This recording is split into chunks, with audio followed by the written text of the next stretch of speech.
Elaine Shauger here, the only master with my downer and up. This is going to be Daniel R. Shauger, the only master in the whole world of golf with his down and up. Here is Daniel, the master with his weight shift. This video is going to be about the concept of the weight shift, what it does, why we do it the way we do it, and how this helps us to make a much better golf swing. We know that our spine enters the center of our pelvis, but we have a leg mounted on the outboard ends. In order to shift our weight without moving our head, it is vital that we let our belly button move. If the belly button doesn't move, guess what does move? Your head. And when your head moves, your eyes move. When your eyes move, the target basically is moving. Plus, it doesn't give us the opportunity to use the longest lever in our body and our legs to their maximum efficiency.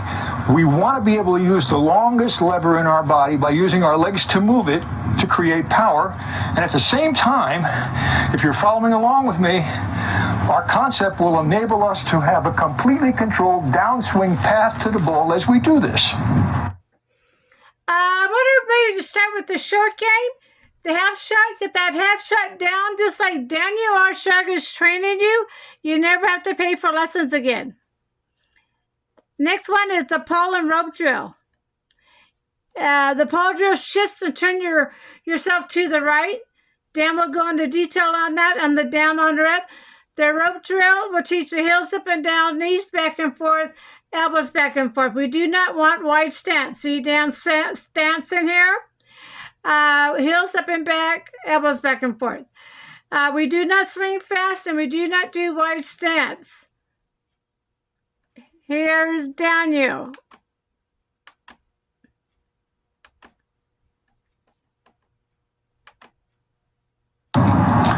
Because of the design of our body, if you watched our other videos, you see that whatever the knees do, the hips do. And whatever the hips do, everything above it has to do.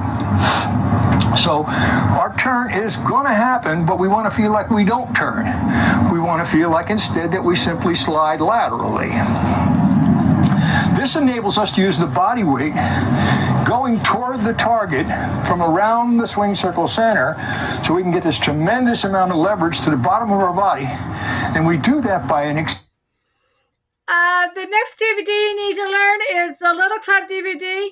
These are Daniel Shauger's words and not Mike Austin's on the right arm movement to the right wrist movement. Dan had to go back and study it because Mike Austin said he's a smart man, he'll get it.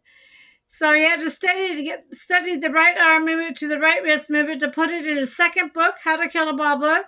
He came back after several months studying it. To me, Elaine said he knows how to put it into words for students can understand. So it's in his book, How to Kill the Ball book, the right arm movement to the right wrist movement. Those are Daniel Shauger's words and not Mike Austin's. And his Little Club DVD, those are Daniel Shauger's words and not Mike Austin's on the right arm movement to the right wrist movement.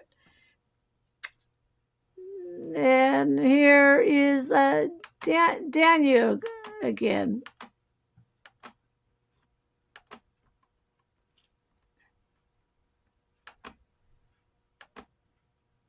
This knee, hip, and ankle. Get yourself in a position of where you're about 30 degrees to the flight line.